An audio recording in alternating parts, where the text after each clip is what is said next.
Son jeune âge, ni son cartable de collégien, ni ses tresses enfantines n'ont réussi à gagner la sympathie de ses bourreaux ou susciter leur pitié. Un passage dans un article qui rappelle la brutalité et l'humanité de ce qui est arrivé à Fatima Bédar. Fatima Bédar est une jeune adolescente algérienne devenue un symbole tragique des violences coloniales, des massacres orchestrés à Paris le 17 octobre 61. Dans un contexte historique assez spécial, à ce moment-là, la guerre d'Algérie est toujours en cours. Le Front de la Libération Nationale, le FLN, organise des actions politiques et des manifestations à l'étranger, notamment en France, pour dénoncer le colonialisme et réclamer l'indépendance. Dans la même année, en octobre, Maurice Papon, préfet de police à Paris, impose un couvre-feu spécialement aux Algériens vivant en métropole. Le 17 octobre, le FLN appelle à une manifestation pacifique pour protester contre ce couvre-feu jugé raciste.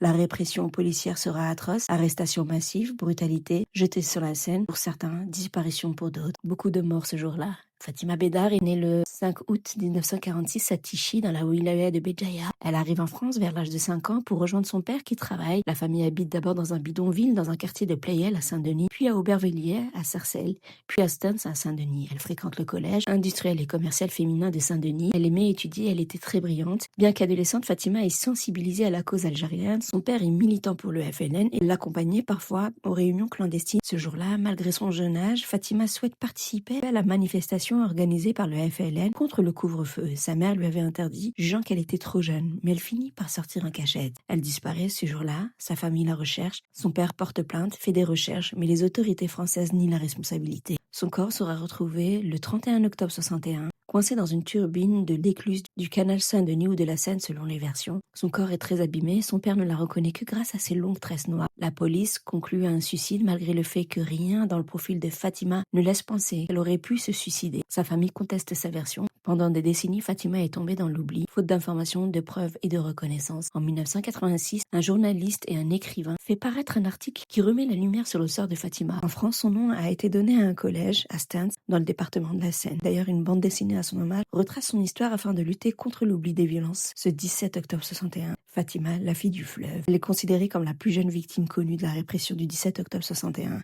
Son cas incarne la brutalité du régime colonial. Son histoire est un symbole de ce qui vivait beaucoup de familles d'immigrés algériens en France.